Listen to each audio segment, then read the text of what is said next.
बिस्मिल्लाहिर्रहमानिर्रहीम अस्सलाम वालेकुम रहमतुल्लाहि व बरकातुहू। उम्मीद करती हूँ आप सब खैरियत से होंगे और ईमान की बेहतरीन हालत में होंगे। आप देख रहे हैं मेरा YouTube channel science teaching zone और आज के इस वीडियो लेक्चर में हम डिस्कस करेंगे फर्स्ट ईयर बायोलॉजी की न्यू बुक के according chapter number 6 bio energetics के एक्सरसाइज के इंक्वेस्टिव क्वेश्चंस को।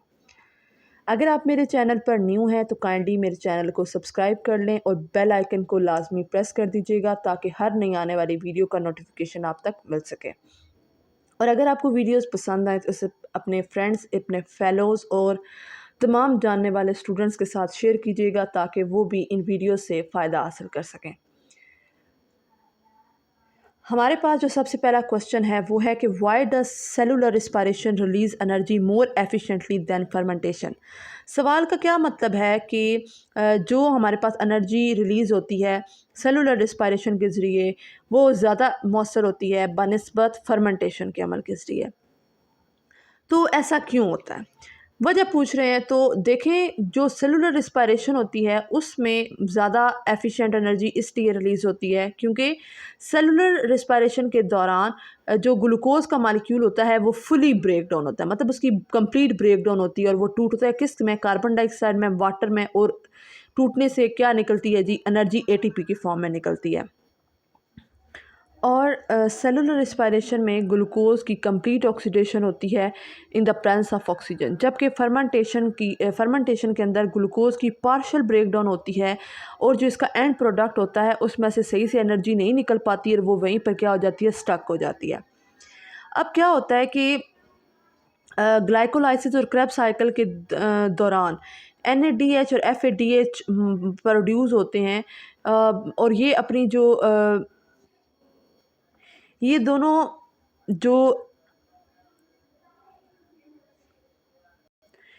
जो मॉलिक्यूल्स हैं ये पास कर देते हैं अपने एनर्जी रिच इलेक्ट्रॉन्स को इलेक्ट्रॉन ट्रांसपोर्ट चेन की तरफ, और वहाँ पर क्या बनती है, ATP बनती है। ATP जो प्रोड्यूस हो जाती है तो जो NADH मॉलिक्यूल होता है जो क्रेब्स साइकिल में जनरेट होता है वो क्या करता है, 3 ATP मॉलिक्यूल्स की प्रोडक्शन करता है। 3 ATP के मॉलिक्यूल्स बनते हैं यहाँ पर, और यहाँ पर भी ATP प्रोड्यूस होती है ग्लाइकोलाइसिस के अमल के दौरान।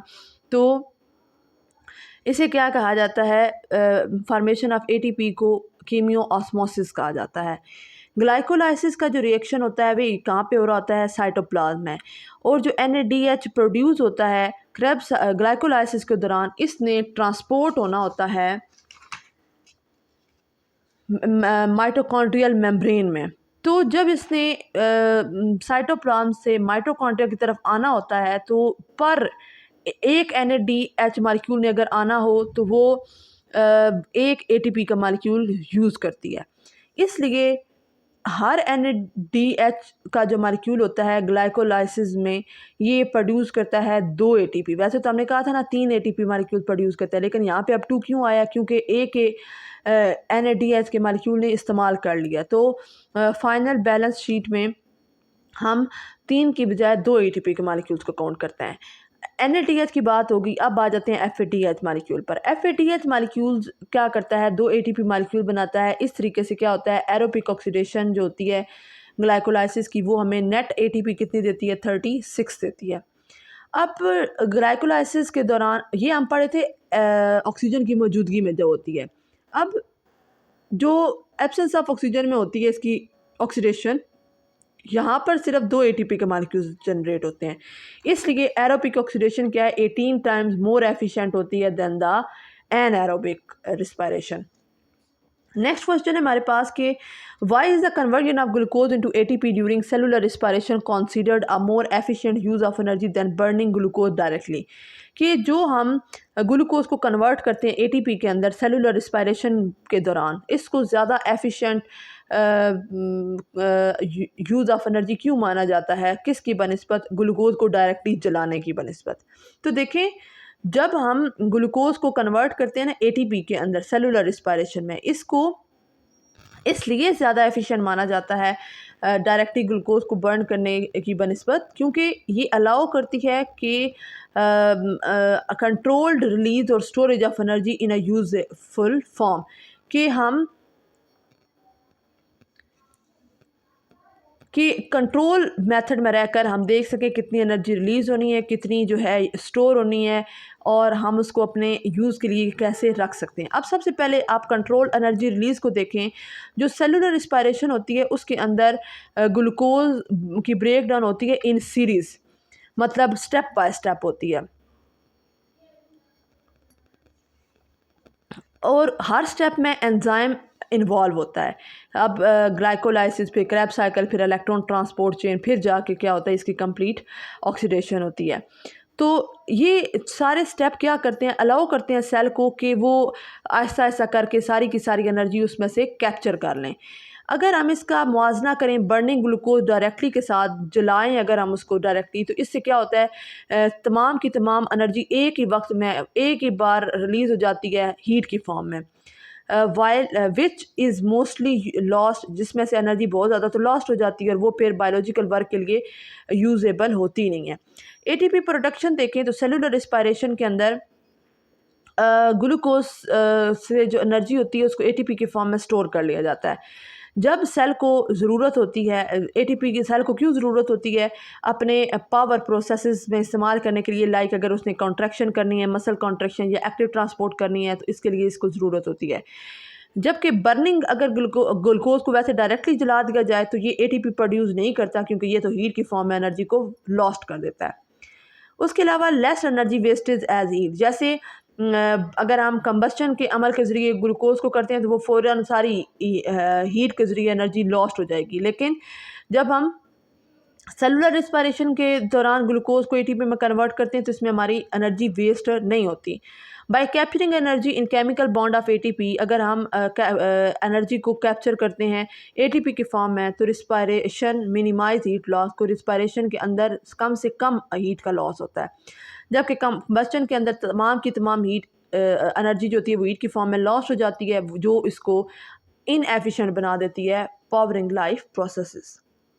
उसके बाद थर्ड क्वेश्चन है कि why might a disruptive in either photosynthesis और respiration processes affect global carbon and oxygen cycle. कि कहते हैं कि अगर फोटोसिंथेसिस रिस्पायरेशन के अमल में ख़राबी आ जाए, कोई ऊंच नीच आ जाए, तो वो हमारे माहौल के अंदर कार्बन और ऑक्सीजन साइकिल को कैसे डिस्टर्ब करती है। अब देखिए, कहते हैं कि टुगेदर दीज प्रोसेस का मतलब है फोटोसिंथेसिस रिस्पायरेशन, दोनों मिलकर क्या करती हैं, एक डेलिकेट बैलेंस बना कर रखती हैं।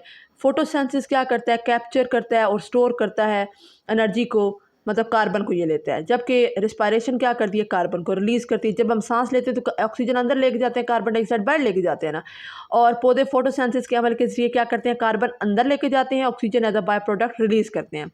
अब कहते हैं अगर कोई इसमें ख़राबी आ जाती है किसी एक फैक्टर में भी, लाइक सिर्फ अगर फोटोसिंथेसिस में आ जाती है, तो दूसरा इससे क्या हो जाएगा, उस मतवाजन उसका कायम नहीं रह पाएगा और वो माहौल को डीस्टेबलाइज कर देगा, क्लाइमेट रेगुलेशन में ख़राबी आ जाएगी और ज़मीन पर लाइफ सपोर्ट सिस्टम अफेक्ट हो सकता है।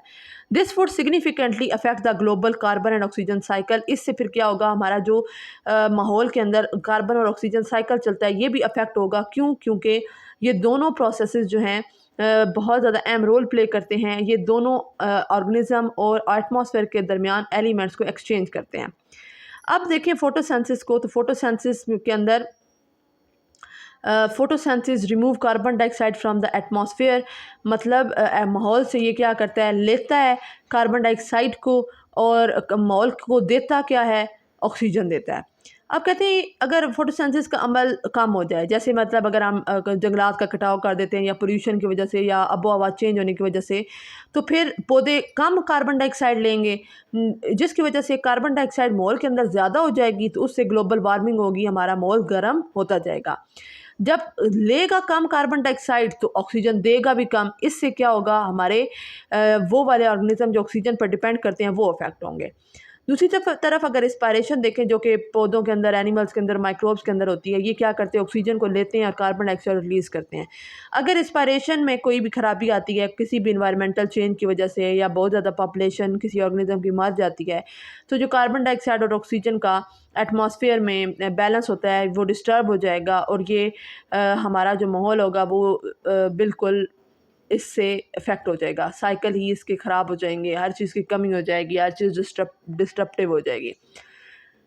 ये था हमारा आज का टॉपिक। उम्मीद करती हूँ आपको इसके तमाम कॉन्सेप्ट क्लियर हो गए होंगे। मज़ीद अगर इसके बारे में कोई भी आपका क्वेश्चन हो तो आप मुझसे कमेंट बॉक्स में कर सकते हैं। इंशाल्लाह उसका जवाब मैं ज़रूर दूँगी। मिलते हैं इंशाल्लाह ताला नेक्स्ट लेक्चर में। तब तक के लिए रखिएगा अपना बहुत सारा ख्याल। मुझे रखिएगा अपनी दुआओं में याद। मुझे दें इजाज़त। अल्लाह हाफ़िज़।